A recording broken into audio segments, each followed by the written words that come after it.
Thanks so much for joining us right here for The Right View. Tonight, I am joined by my good friend, you know her, former regional administrator in Housing and Urban Development, Lynne Patton, as well as he's an actor, a comedian, one of the funniest people I know. You might mistake him for Oprah Winfrey, but Terrence Williams. I can't. If nobody saw this, go to Terrence's Instagram because it is the funniest thing I've ever seen.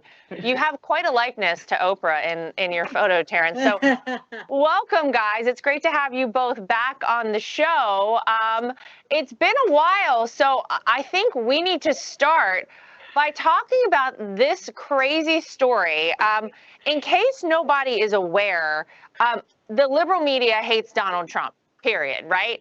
Now, they keep trying to sweep under the rug some pretty big news this week about the fraudulent reporting that, shocker, Washington Post used as a phony, they used a phony anonymous source to claim that President Trump pressured an election investigator in Georgia. Now, outlets like ABC News, PBS, USA Today, CNN, and so many more picked up on this report, guys, running articles with the fraudulent quote emblazoned in headline, only to have the actual phone call recording leak and everyone to find out that it was nothing but another lie from the left. So they claimed in this Washington Post article that Donald Trump pressured one of these folks in Georgia to find the fraud and that this individual would be a national hero.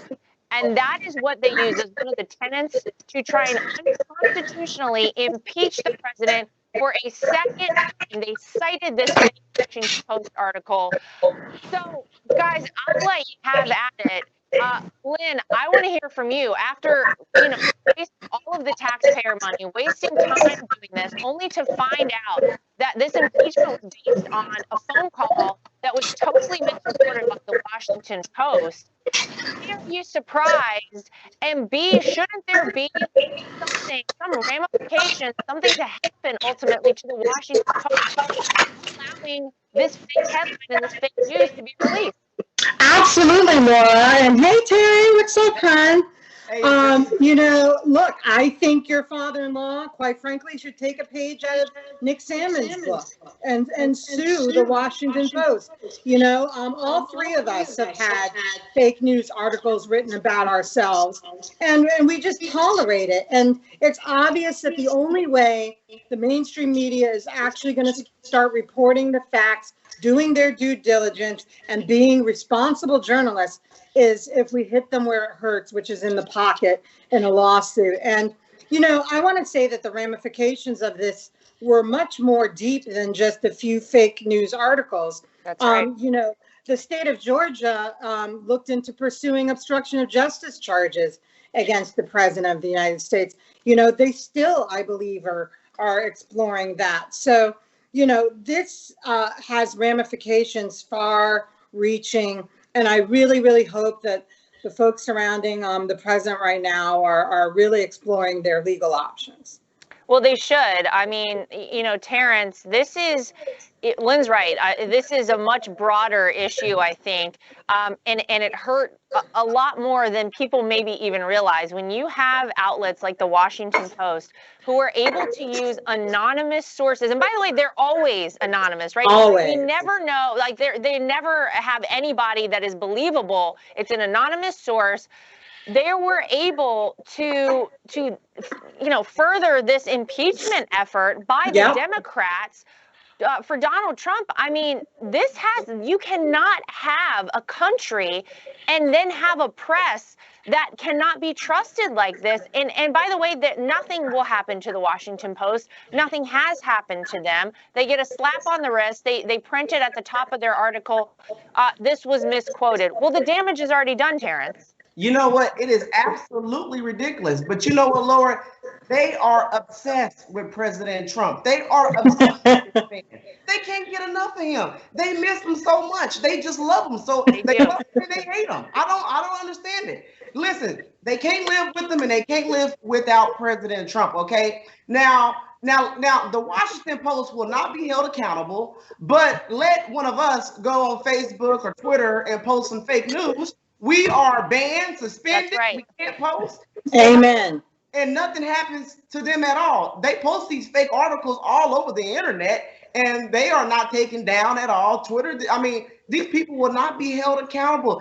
They can get away with murder. But you know why they use it? They use his name all the time because no one reads the Washington Post, no one reads the New York Times, unless Donald Trump's name is in the paper. So that's why they put his name in there. You know, It's true. You're It's so true. right.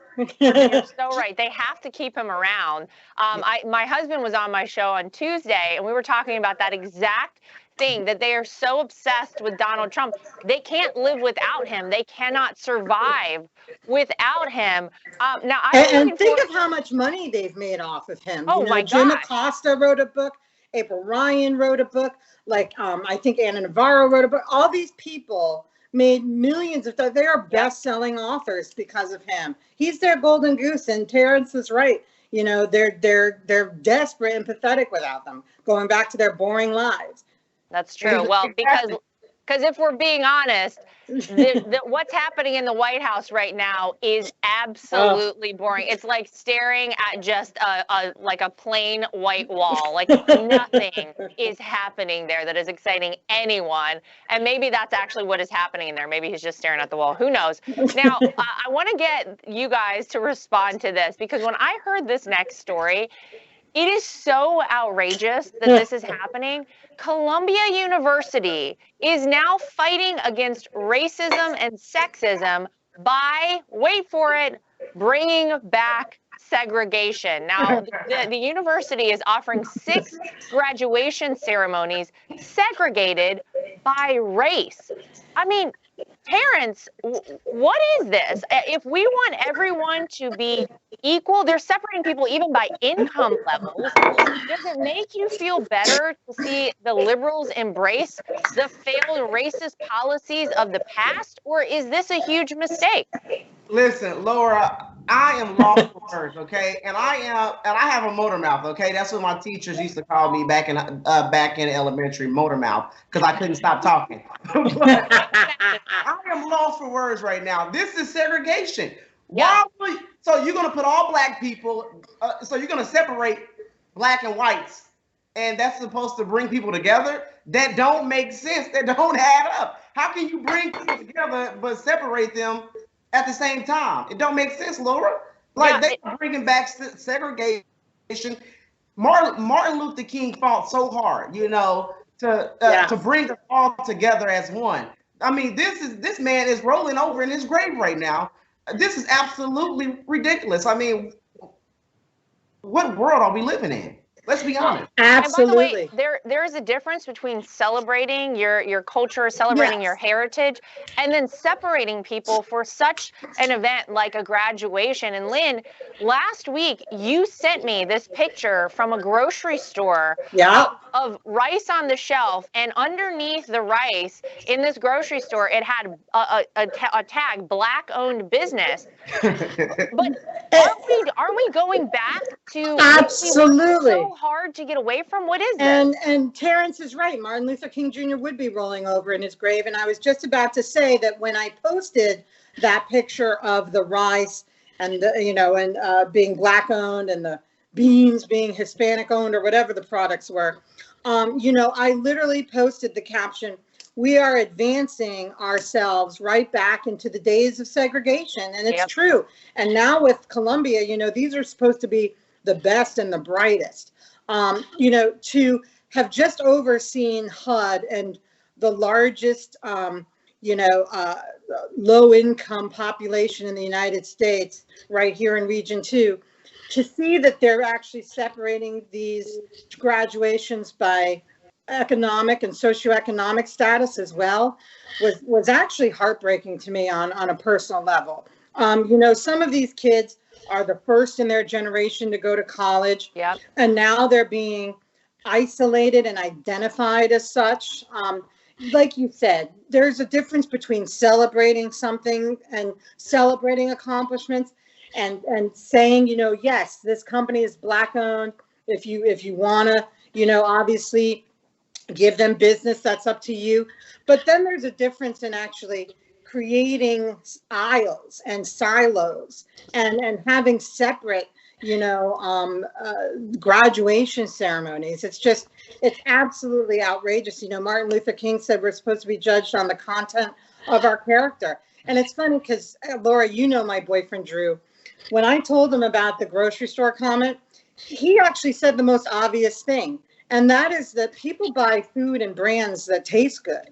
Yeah, exactly. It has nothing to do with who owns it. By the way, I have never once thought about when I'm in the grocery store ever who owns a company. You're right. I want something that my kids are going to eat, that my husband is going to eat, that we all like. Right. It has never mattered. But now the fact that they want it to matter so badly, they're so desperate to instill race in everything. Everything has to be just layered with it. Exactly. They're so obsessed with it. And I want to go really quickly to this one because the University of Kansas last year started offering a humanities course on the angry white male. Literally, this is a course you could take at the University of Kansas. Humanities 365, Angry White Male Studies. This course charts the rise of, and this is directly from their website, the angry white male in America and Britain since the 1950s. I mean, what are we doing? Why are we putting people in these boxes? What even is an angry white male? Terrence, do you know about this? Am I missing something? I know nothing about it, but can we back up a second? I have to confess to something. I have went to the grocery store and looked for a Black-owned food brand. Aunt Jemima. I used to look for that black thing. I want Aunt Jemima's pancakes. I'm not gonna lie. I said, those are the favorite. By the way, those are the favorite in our house as well, Terrence. And it's crazy because you're right. If there was a class called Angry Black Female, oh my God, all hell would break loose. And it's just such a stereotype. And I think we all have seen Falling Down with Michael Douglas. And is that what they're envisioning? Because our good friend Angela Stanton tweeted something the other day. She lost the father of her son. And she literally said, I'd like to know how many Black Americans out there have lost a loved one to an angry white man, to white supremacy. Because I just lost a loved one to the hands of another Black person. And if we really break it down, we are killing ourselves in the inner cities. The greatest enemy of our communities is not an angry white man. It's an angry, disgruntled and dejected Black man. And it's unfortunate. Yeah, well, look, I think that it's my personal opinion that I will raise my children to look at everyone as equals, that I would never want them to do what we see so many doing, segregate people into groups and label them. It is exactly, as you both said, the opposite of what Dr. Martin Luther King Jr. would have wanted to see happen. And, we'll see how the Columbia segregated graduations go. We'll stay tuned for that. Have a unity class, we don't need to have classes about angry white men. Right. We need to have a happy class about unity. We all need to come together. We are all brothers and sisters in this country. Right. Amen, Terrence. Amen. We both said it. I love it. Now, you'll find this surprising, but President Trump warned us about what would happen, guys, if Joe Biden became president of the United States. Biden has begun his next failure by now fighting to repeal the Trump tax cuts. I mean, these tax cuts helped so many people. I continue to have people come up to me and say, I would have lost my business if not for the Trump tax cuts. Biden wants to repeal them. He is trying to propose the first major federal tax hike since 1993. And guess why? Because he has to fund the $1.9 trillion COVID package, if you could actually even call it a COVID package, because 9% of what was actually in there went to anything to do with COVID. So he's expected to raise the corporate tax, personal taxes, tax rates for high earners. This is something that is going to have, Lynn, a very negative ripple effect for businesses, for small business owners. And then ultimately, it's going to come down on the people that work at these companies and these corporations. This is not going to be a positive thing. Again, the first time since 1993 since we've seen something like this proposed. And look, when your father-in-law signed the 2017, tax bill, lowering taxes for corporations, we all remember what happened. People started getting big bonus checks. Corporations started hiring more people, more Americans. They started reversing plans to leave the country. In fact, I remember your father-in-law single-handedly had all these, General Motors, Ford, Harley Davidson, all these people came to the White House, said that they were going to keep their factories here in the United States because of this tax cut. Now, you're going to see more corporations going overseas and fleeing these types of conditions. And how can you blame them? Unfortunately, to make the same product in the United States costs more money. They're going to have to lay people off.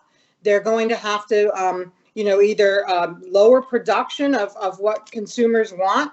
It's outrageous and it's sad. And you're right. The president tried to warn us. He tried to make us more self-sufficient as a country. And now look where we are. Yeah, I mean, it's terrible. And Terrence, don't worry, because Joe Biden is going to get out of the White House. He is hitting the road this week for his Help Is Here tour to promote the $1.9 trillion liberal wish list that, again, includes less than 10% of actual COVID relief. But help is here, Terrence, for who? Who are they helping? Listen, that COVID package should have been 100% for the American people to help them because of the pandemic. Right. It should be 100% about COVID. 100%.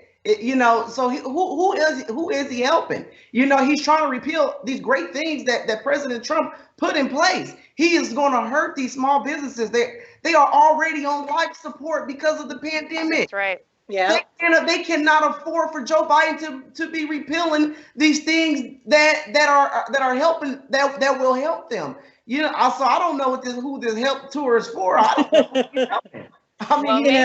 Maybe someone will help Joe Biden a little bit, because he seems very confused and it's very true. lost. Not only did he lower the stimulus checks by over $600 more than what he promised, but he's reducing the amount of unemployment, benefit that President Trump signed into law, which was $600 extra per week.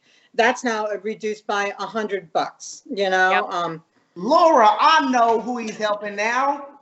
Why did I think of that? He's helping the illegal immigrants. Oh, well, by the way, that is literally the only group of people that Joe Biden seems to be helping, are people who want to come to our country illegally. Because don't forget, he offered them free health care. He said, you can come here, you can have amnesty in the United States. The borders are wide open. Come on in, bring the COVID in, bring the drugs in, human trafficking, bring it all in. That is who Joe Biden is helping: the drug traffickers, the human traffickers, people that probably don't mean well for the American people. Yep. God forbid. I hope that's not the case, but it's a really scary thing to see. And, the problem that I have, I think, is we weren't warned about socialism, and we weren't warned about government taking over every aspect of your life. If Joe Biden and the Democrats got control of the government, well, here we are. I mean, this package and what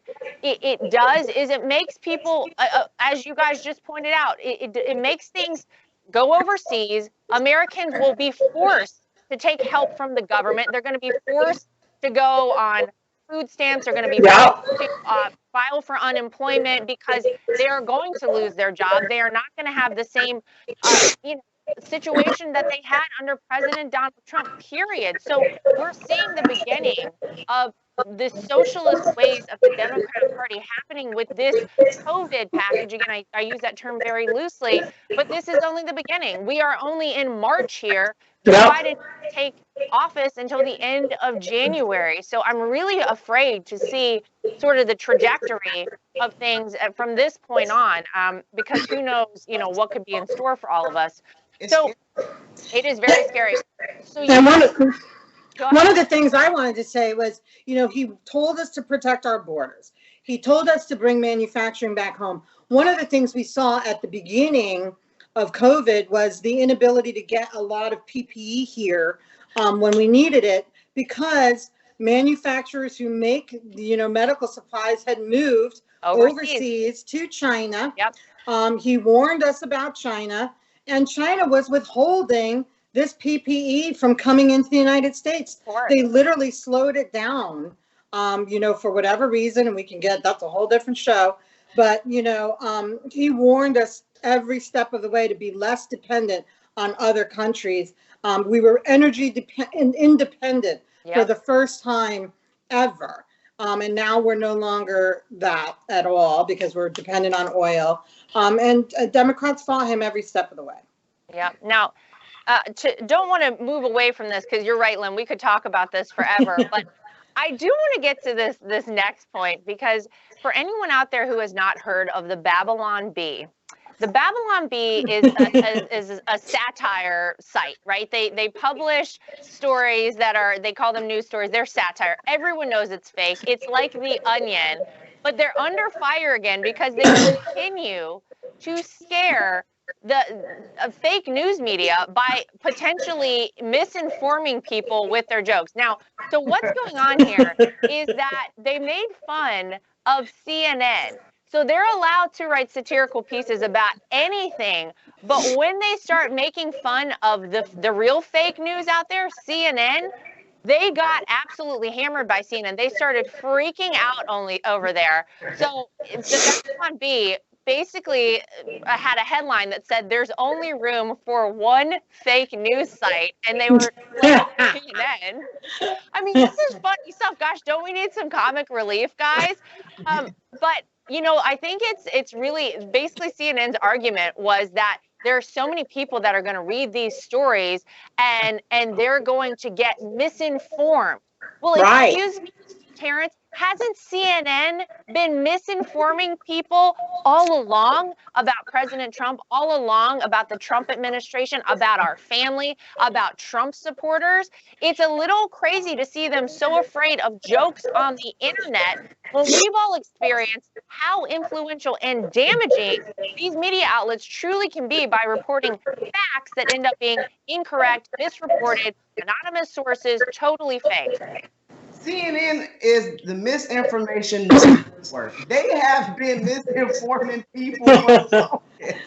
But they're mad at Babylon Bee because you know what? There is truth in comedy. It's truth in comedy. Yes. So that's why they're mad. Listen, a lot of people don't like the truth. And truth is in comedy, okay? So that's why they're mad. But CNN is fake news. And that, but they're now they're trying to fact check jokes. How can you fact check a joke? It's a joke. How can you fact check a joke? Yeah, you're right. And I think the fact that, CNN and other outlets are afraid that the Babylon Bee is going to be mistaken for real news just, goes to show the standards to which the actual news has fallen, because, they're absolutely right. Those are the types of headlines we would have laughed at 10 years ago, but are actually seeing in real life publications today.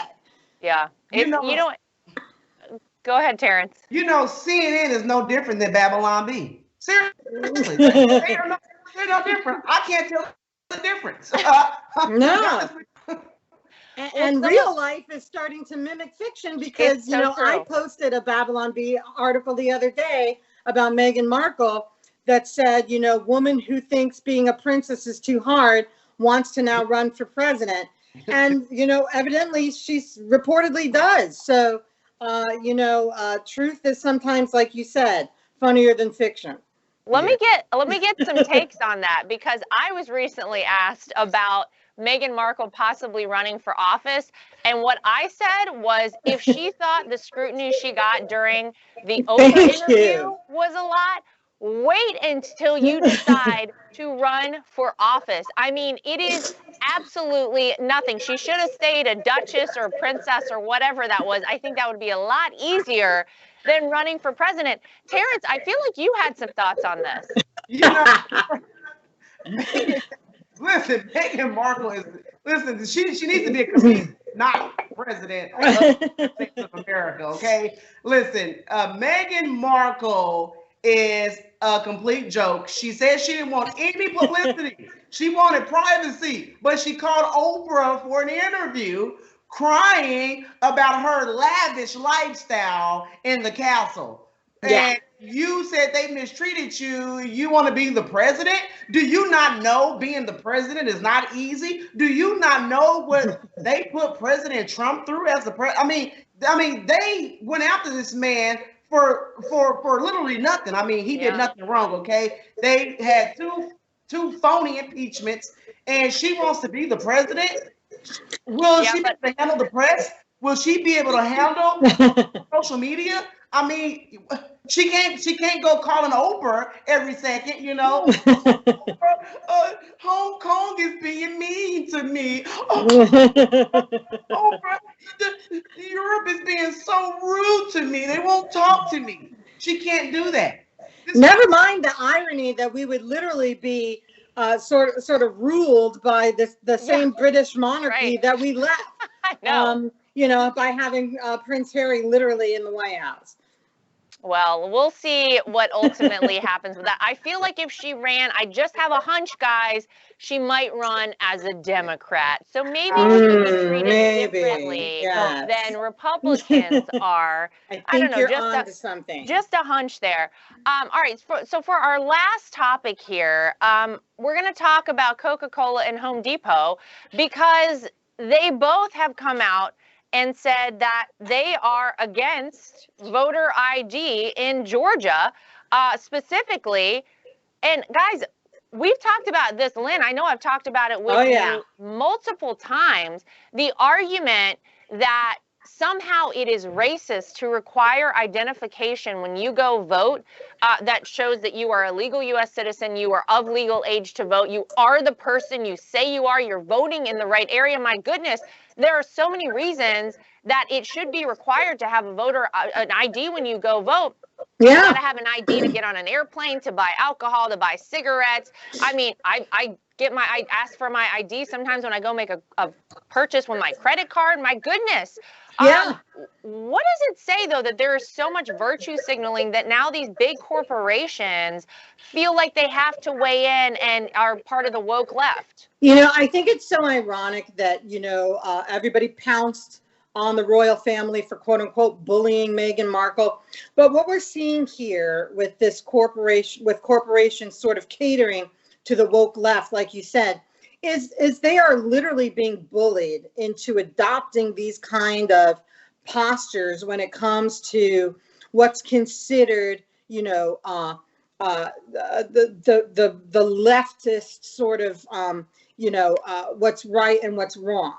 You know, if they went and didn't take a posture on voter ID, people would start boycotting them, you know, and it's unfair because, like I've always said on your show before, I don't know one Black person that doesn't have a valid ID in their wallet. PragerU walked Harlem one day, and not a lot of New Yorkers drive, as you know. Right. But they all still go out of their way to get an ID because, like you said, you need an ID to travel. You need an ID to buy cigarettes. You need an ID to do almost anything in life, to rent an apartment, you know. So the idea that we don't have identification or valid identification is in itself actually more racist than not requiring voter ID. Well, I guess, Terrence, we shouldn't be surprised, though, because Coca-Cola is the same company who was trying to get their employees to do training to make them less white. I don't even know what that means, but, you know, this is sort of maybe a nod to where we're headed, frighteningly. I'm not sure what the ultimate goals are here. What is your take on all of this? Well, listen, the whole voter ID thing is complete. Listen, the fact that they think, listen, and they got me stuttering because it's so it's ridiculous. They're so white right now. So the fact that they think Black people can't go out and get an ID is pretty racist. Okay, right? You think? You think we're that dumb that we don't know how to go get an ID? You don't even have to have a driver's license. You can go get a state ID. Yeah. And Thank listen, you. You have and listen, Laura and Lynn. When I'm feeling fancy, I like to go, maybe to Walmart and get me a little cheap bottle of wine, and they ask me for an ID. When I'm feeling fancy, And Some listen, ripple. Yeah. exactly. And if black people did not have IDs, why are there so many liquor stores all around the black communities? That's what I want to know. Thank you. And check cashing places. Are you right? Exactly? So you mean to tell me that the rich white folks are driving all the way down to the hood to go get alcohol? I don't think so. So somebody got some ID around here. And you know what? I love my Diet Coke. And I don't want to have to I don't want to have to stop drinking Diet Coke. But if Coca-Cola keeps this foolishness up, Laura, I'm gonna have to find something else to drink. Yeah. And what is being less white? So I want to know, Right. What is being less white? So what is being more black? I want to know what they black is. So that's Yeah, what by the way, imagine, Terrence, if that is what Coca-Cola had said, we're going to teach people to be more black. Do you think that would have gone over well? Yeah. Exactly. They would have been canceled. This Yeah. is Canceled.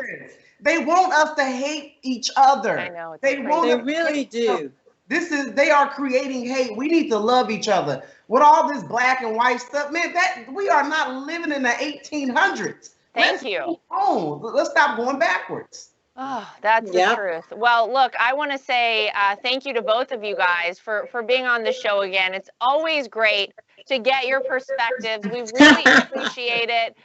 Terrence, I hope for your sake we don't have to cut you off of the Diet Coke, but we'll see what they do. We'll see how this goes. Let's see how it goes. So Lynn and Terrence, thank you both. Thanks, and thank guys. you Thank you, to Laura. everybody at home for joining us as always. We'll see you next week for more of The Right View. Woo.